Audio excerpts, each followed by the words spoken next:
bon quand c'est chaud.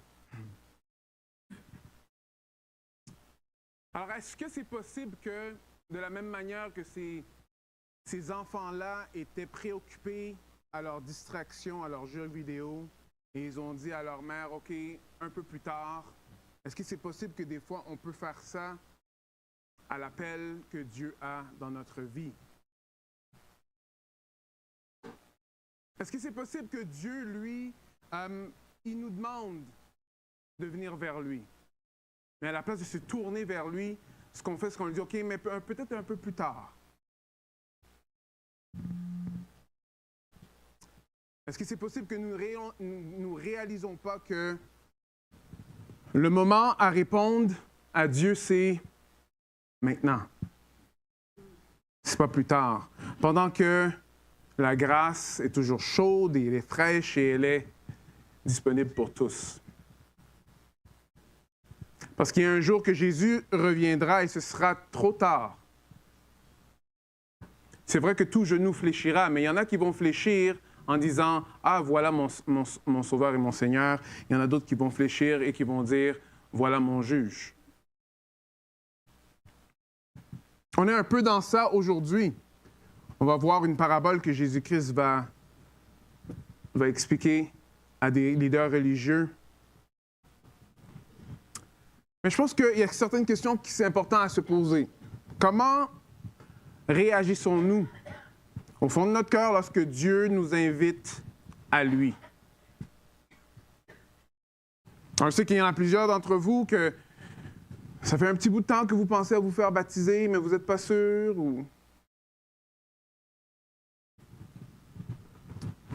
Si Dieu te demande de faire de quoi et tu es sûr que c'est lui qui te le demande parce que tu vois que c'est dans sa parole, n'attends pas.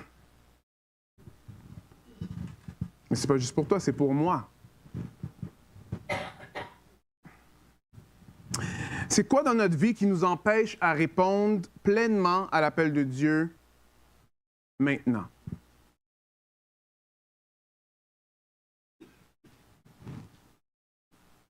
Est-ce qu'il y a des désirs ou des distractions ou des préoccupations qui nous poussent à remettre à plus tard notre engagement envers Dieu? Right? Voilà les questions qui vont être soulevées et répondues dans le passage qu'on va voir aujourd'hui.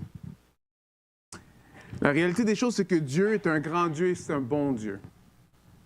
Et il veut du bien pour chacun d'entre nous.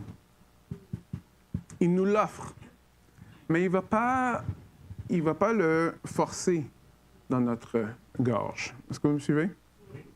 Alors, il nous fait un appel et on a besoin de répondre. On va voir que Dieu, lui, premièrement, il va nous faire une invitation royale, une invitation qui est généreuse. Regardons un peu dans Matthieu 22, 1 à 4.